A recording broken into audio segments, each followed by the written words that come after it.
హే design dreamers, ఇవాళ మరో design టిప్తో మీ ముందుకు వచ్చాను. Firstly about curtains. Single curtain layer పై ఎప్పుడు డిపెండ్ అవ్వకండి.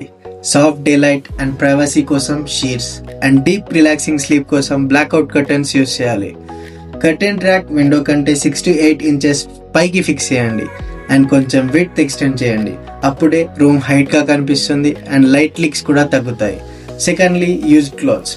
వార్డ్రోబ్లో ఒక డెడికేటెడ్ పుల్అవుట్ హ్యాంగర్ పెట్టండి. అలా చేస్తే ఆ బట్టలు క్లీన్ అండ్ ఆర్గనైజ్డ్గా ఉంచుకోవచ్చు. మూడోది, టీవీ యూనిట్. ఇక టీవీ యూనిట్ విషయానికి వస్తే విజువల్ క్లారిటీ చాలా ఇంపార్టెంట్. బయటకు కనిపించే వైర్లు ఈ లుక్ను చెడగొడతాయి. వాల్ మౌంట్ టీవీ కోసం ఎలక్ట్రికల్ పాయింట్స్ను టీవీ హైట్లో ప్లాన్ చేయండి and speakers, routers, streaming devices కోసం లో లెవెల్ సాకెట్ను storage unit back side fix చేయండి. Finally, lighting. రాంగ్ లైటింగ్ లేదా లేయరింగ్ లేకపోవడం వల్ల మొత్తం లుక్ చెడిపోతుంది. హార్ష్ ఓవర్ హెడ్ లైట్ కళ్ళకు ఇబ్బంది కలిగిస్తుంది. So 3 layers of lighting use చేయాలి.